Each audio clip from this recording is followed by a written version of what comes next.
Hey everyone, it's Jeannie, and today I'm joining in on Trinity Stamps' new release of video and Instagram hop, sharing a light up card using a couple new items from the new release. I'll leave the next stop on the video hop in my description box along with the information for the Instagram hop as well. So I'm starting out with a bunch of products: Let Your Light Shine, Winter Burrow, and the Rooftop border die. I'm also using the Pear Blossom Press Easy Lights, which are also available in the Trinity Stamps store right now.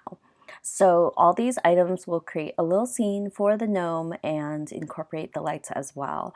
Because the little gnome is holding a lantern, I thought it was perfect to create a light up card. But because the easy lights have 3 different lights, I wanted to add in a few more features that would actually make sense being lit up. So you'll see I have a piece of scratch paper because I have that little piece of candy on the top corner of my card base, but no worries, we'll be trimming that off. I am doing a bit of masking because I wanted the little gnome in front of a bunch of trees, and so I do have all these masks for them.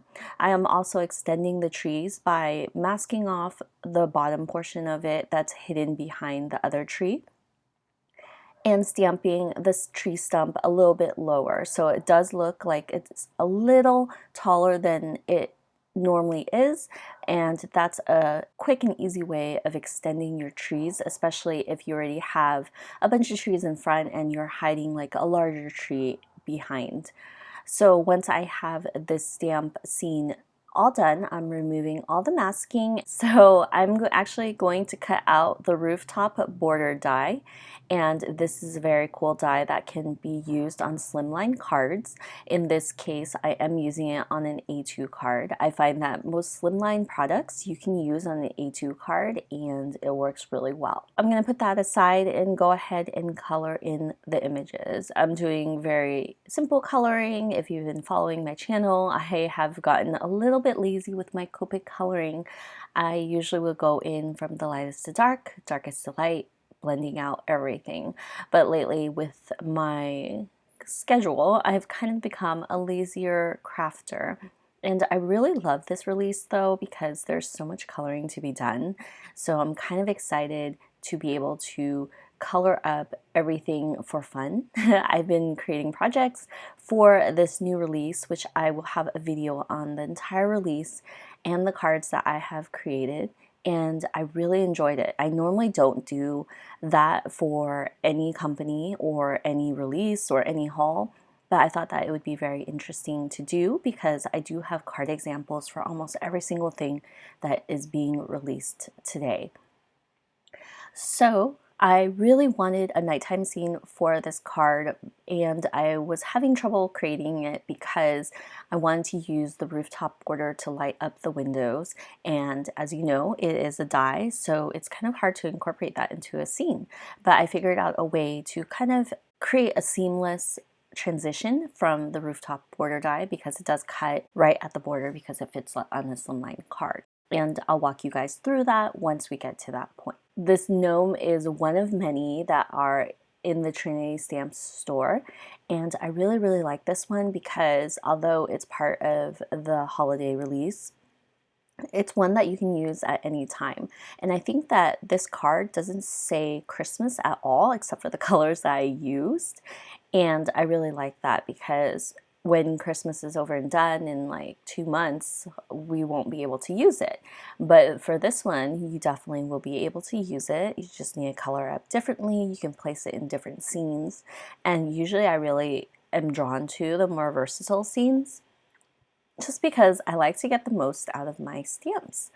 And for sure, you can put this in a little camping scene, or you can do a nighttime scene and it would be really cute. I generally enjoy these gnomes because they're really easy to color. You just need to focus on coloring their hat, gloves, shoes, and then once you get the beard down, you've got it.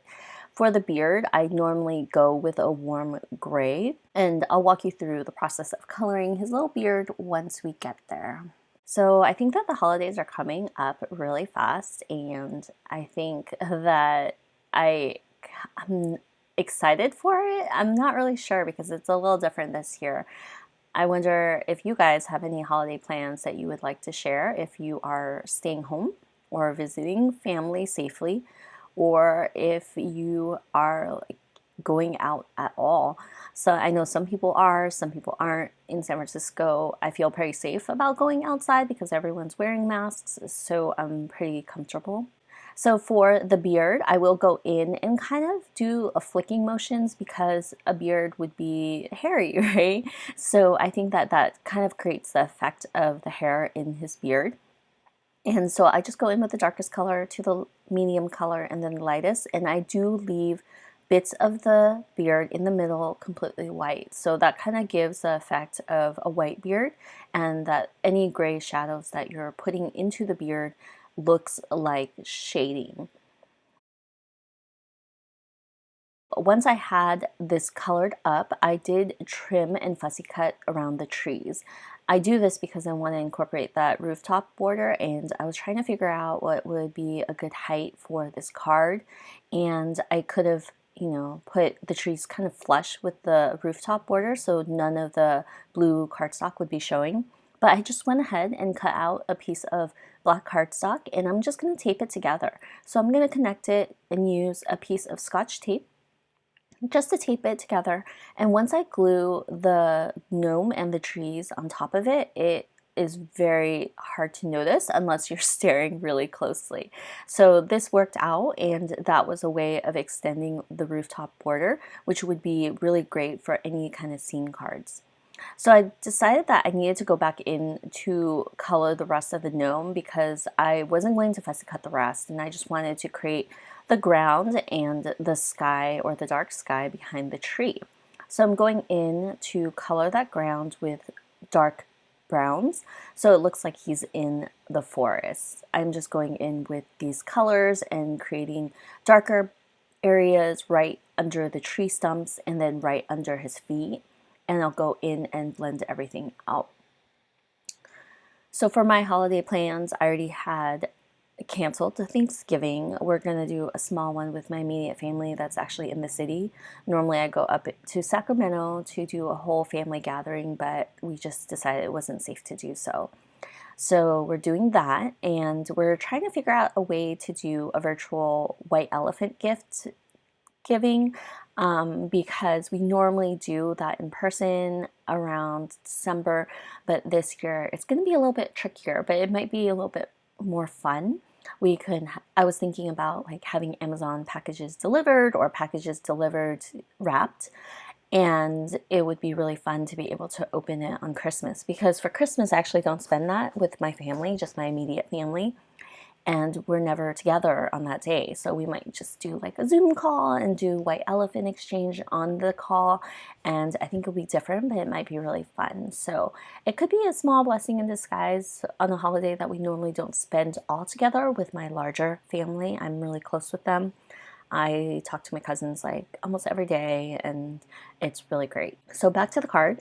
For the windows for the rooftop border, I'm coloring in a strip of vellum. I'm just using a yellow Copic marker to color that up.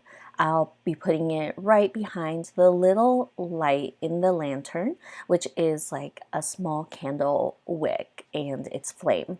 So I'm using my X-Acto knife to cut that out, and that is actually the only thing that I need to use my X-Acto knife for.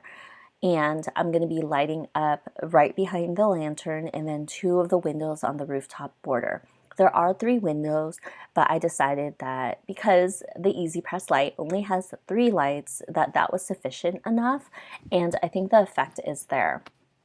So I'm going to go ahead and glue the gnome and the trees directly to the rooftop border, just because I had only taped it together, and I just wanted to make sure that it was sturdy. So I quickly had used the windows to mark on my blue cardstock where I needed the lights. I just took a pen, put a dot exactly where it was. It's really hard to see in the video, but it does let me know where to put the lights. And once I do that, I'll cover up those openings with vellum. So for the Easy Press light, it comes with a unit with 3 lights attached to the end of it, and it also comes with a battery.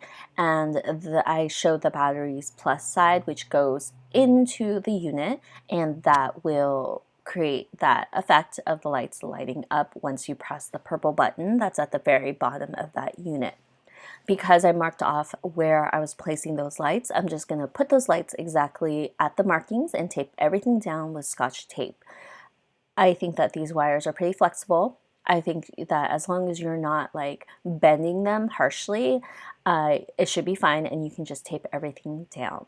So I'm placing it on top, making sure that the lights are exactly where I need it to be, and I will go ahead and start adding foam tape to the back of my card. So as for all my Easy Light cards, I have to add 2 layers of foam.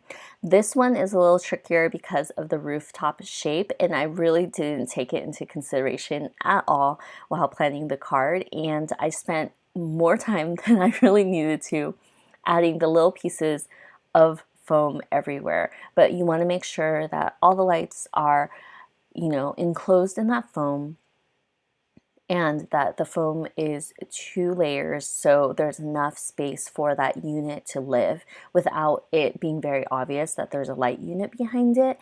So I will also link this foam tape down below. It is cheaper foam that I got off of Amazon because the Scotch brand, 1, really expensive, and 2, they actually changed their formula, so it's a little bit stickier, and I'm not sure everyone loves that.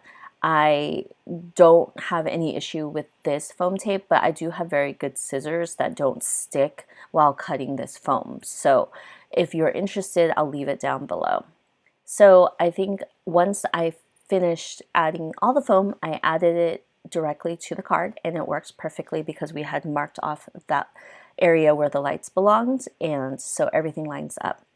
For the sentiment, I wanted yellow because it matches the lights that everything is lit up in. So I just colored a piece of scratch white paper with the yellow Copic, and I stamped the sentiment from the stamp set directly onto that. I also decided to pop this up on foam because everything else was popped up, and I wanted it to be kind of cohesive and have that sentiment also stand out. So once that's ready, I'm going to go ahead and add it to the card panel. I did go in really quickly and just right press here exactly where the little button was.